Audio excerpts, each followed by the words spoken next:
Dr. Copeman, you used the word trust. The assurance that Americans have when we talk about autonomous vehicles, trust becomes a very important issue.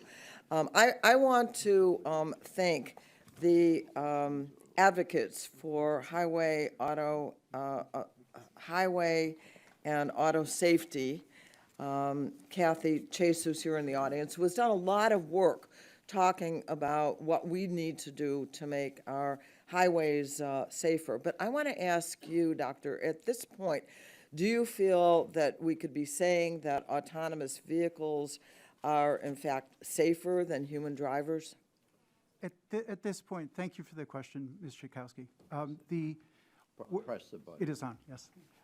Where we are is that it's too soon to tell how it will turn out for fatalities. There's data saying it's a little bit safer, maybe it's not as safe for crashes, and we're going to see how that plays out. But it's way too soon to tell for fatalities. And the issue is that while human drivers absolutely make mistakes, computers make mistakes too. And the 94% number you recently heard, in the report that comes from, that's a NHTSA report, it says 94% involved some element of a human, but sometimes the human didn't clean up a mess. The very next sentence in that report says this does not mean the driver was to blame. So it's important to realize the jury's still out. We have a long way to go to find out how this turns out for fatalities. Let me also ask you this. You mentioned in your testimony a number of ways that AVs should be subjected to safety regulations.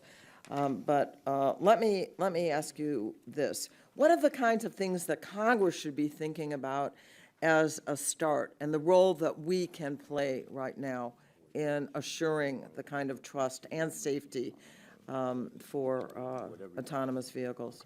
I'll leave it up to you all. Well, I think that the main principles have to be transparency, accountability, and independent oversight. But for something very actionable, NHTSA already has an advance notice of proposed rulemaking from December 2020 that has a pretty good starting point for a framework, including requiring conforming to engineering safety standards, telling engineers how to get the design right to address things. And so just moving that ANPRM forward would provide a really robust platform to get consensus from both sides on how to provide. So people say we need a regulatory framework. We have one. It's been sitting there since December 2020. We need to move forward. Thank you. I also just wanted you to comment on whether we should consider what could happen to the workforce as we move forward with autonomous vehicles, and if we should be working to do some legislation in that regard.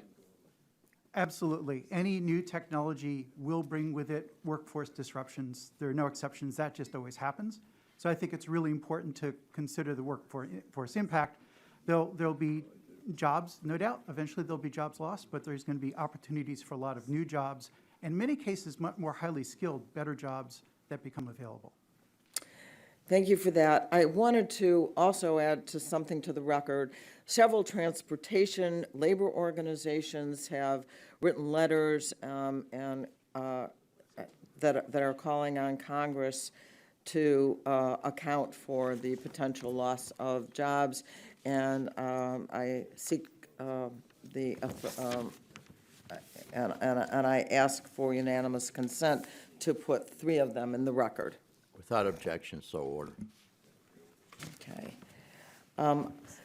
Really, that's the gist of my questions. But what I would like you to there's a lot of sense of urgency in this room.